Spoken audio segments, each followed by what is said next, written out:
UP में सपा का जयंत चौधरी की पार्टी आरएलडी के साथ पहले से ही गठबंधन है और अब तीसरी पार्टी के तौर पर बहुजन नेता चंद्रशेखर आजाद की आजाद समाज पार्टी ने भी अपनी जगह पक्की कर ली है।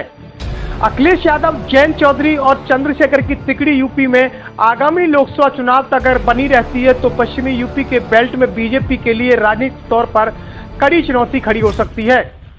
अखिलेश यादव यूपी में बसपा प्रमुख मायावती के साथ गठबंधन टूटने के बाद से ही दलित वोटों को अपने साथ जोड़ने के लिए एक मजबूत सियासी चाल चलते हुए भीम आर्मी चीफ चंद्रशेखर आजाद को वोटों को बटोरने के तौर पर हथियार की तरह प्रयोग कर रहे हैं और इसीलिए समीकरण बदलने की दिशा में गंभीरता के साथ देखे जा रहे हैं। बात करें 2019 में तो बसपा के साथ गठबंधन पर सपा चुनाव लड़ी थी, जिसका बड़ा फायदा बसपा को मिला था और इसके बाद भी मायावती ने गठबंधन तोड़ लिया था। इसके बाद से अखिलेश यादव दलित मतों को जोड़ने के लिए बहुजन महापुरुषों के साथ साथ बहुजन नेताओं को भी अपनी राजनीति का हिस्सा बना रहे हैं। लोकसभा चुनाव 2024 के लिए राष्ट्रीय लोकदल अध्यक्ष जयंत चौधरी पूरे दमखम के साथ जुटे हुए हैं और हाल ही की बात करें तो दिल्ली में भीम आर्मी चीफ चंद्रशेखर आजाद द्वारा किया गया धरना प्रदर्शन में उन्होंने जाट, दलित, मुस्लिम गठजोड़ के संकेत भी पूरी तरह स्पष्ट कर दिए हैं।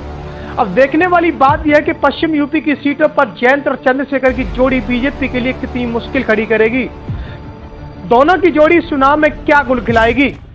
भीम आर्मी चीफ चंद्रशेखर आजाद पर देवबंद में हुए हमले के विरोध में दिल्ली के जंतर मंतर पर रालोद अध्यक्ष जयंत चौधरी समेत कई दिग्गज दर्जनों नेता शामिल थे और इस दौरान जयंत चौधरी ने कहा था कि चंद्रशेखर आजाद जल्द ही संसद के अंदर नजर आएंगे।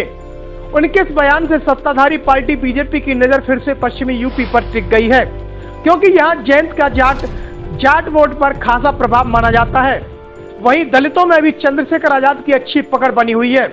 अब लोकसभा चुनाव में केंद्रीय मंत्री संजीव बालियान और बीजेपी के प्रदेश उपाध्यक्ष मोहित बेनीवाल की साख दांव पर मानी जा रही है, क्योंकि यह नेता मुजफ्फरनगर और शामली में आते हैं और इन सीटों पर इस बार जाट, दलित, मुस्लिम गठजोड़ के संकेत सपा गठबंधन की तरफ संकेत दे रहे हैं, क्योंकि सहारनपुर समेत वेस्ट यूपी में दलित समाज का भी काफी वोट प्रभाव रहा है और इसके लिए Bhim army chief Chandrashekhar Azad vote साधने में जुटे हुए हैं। हाल ही की बात करें तो खतौली में हुए उपचुनाव में सभी को चौंकाने वाले परिणाम नजर आए, क्योंकि जयंत की रालोद ने सपा और आजाद समाज पार्टी के साथ इस सीट पर जीत दर्ज की थी। बीजेपी की सिटिंग सीट को रालोद ने बीजेपी के दिग्गज नेताओं के डेरा डालने के बाद भी छीन लिया। हाल ही में भीम आर्मी चीफ चंद्रशेखर आजाद पर देवबंद में हुए हमले के विरोध में दिल्ली के जंतर मंतर पर रालोद अध्यक्ष जयंत चौधरी समेत कई दर्जनों दिग्गज नेता शामिल हुए थे।